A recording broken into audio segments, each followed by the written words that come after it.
সবাইকে protect therapy চ্যানেলে স্বাগতম। এবং আজকে আমরা যে প্রবলেম নিয়ে আলোচনা করব তার নাম ল্যাপটপের ব্ল্যাক স্ক্রিন প্রবলেম। কিছু সময় কোনো ল্যাপটপে আমরা দেখতে পাই যে ল্যাপটপ চালু হয়, ল্যাপটপের সকল কম্পোনেন্ট চালু হয়, বাট এর স্ক্রিনে কোনো কিছু শো করে না, স্ক্রিন ব্ল্যাক হয়ে থাকে।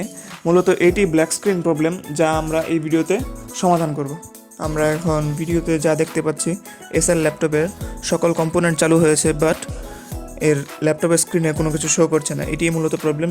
আমরা এসএল ল্যাপটপ দিয়ে দেখিয়েছি, বাট এই প্রবলেম যে কোনো ল্যাপটপের হতে পারে এবং সমাধানও সেম একটি জিনিসই, যা আমরা এখন এই ভিডিওতে শো করব। ল্যাপটপটি খুলে ফেলার পর আমাদের দেখতে হবে ল্যাপটপের ডিসপ্লে কেবলে কোনো সমস্যা আছে কিনা। ল্যাপটপের ডিসপ্লে কেবলে যদি কোনো সমস্যা না থাকে, সেক্ষেত্রে ল্যাপটপের ডিসপ্লে কেবলটি খুলে ফেলতে হবে এবং ল্যাপটপের ডিসপ্লে কেবল খুলে ফেলার পর ল্যাপটপের ডিসপ্লে কেবলের পোর্ট যেটি, তাকে পরিষ্কার করতে হবে। ল্যাপটপের ডিসপ্লে পোর্ট পরিষ্কার করার সময় আমাদের অবশ্যই সতর্ক থাকতে হবে যাতে ল্যাপটপের অন্যান্য কোনো কম্পোনেন্টস বা অন্যান্য কোনো পার্টসে ক্ষতি না হয়।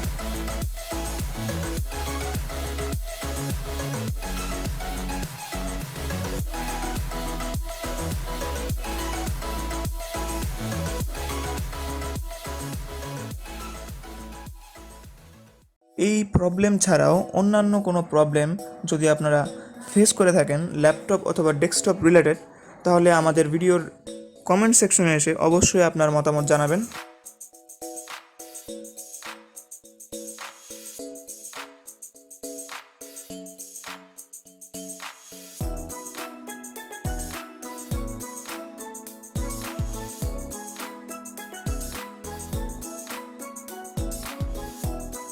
আমাদের ক্ষেত্রেও তা ফিক্স হয়েছে, যেমন আমরা এখন ল্যাপটপের স্ক্রিন পাচ্ছি।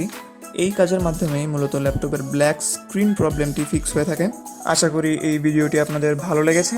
যদি ভালো লেগে থাকে লাইক দিবেন, যদি ভালোবেসে থাকেন তাহলে সাবস্ক্রাইব করবেন।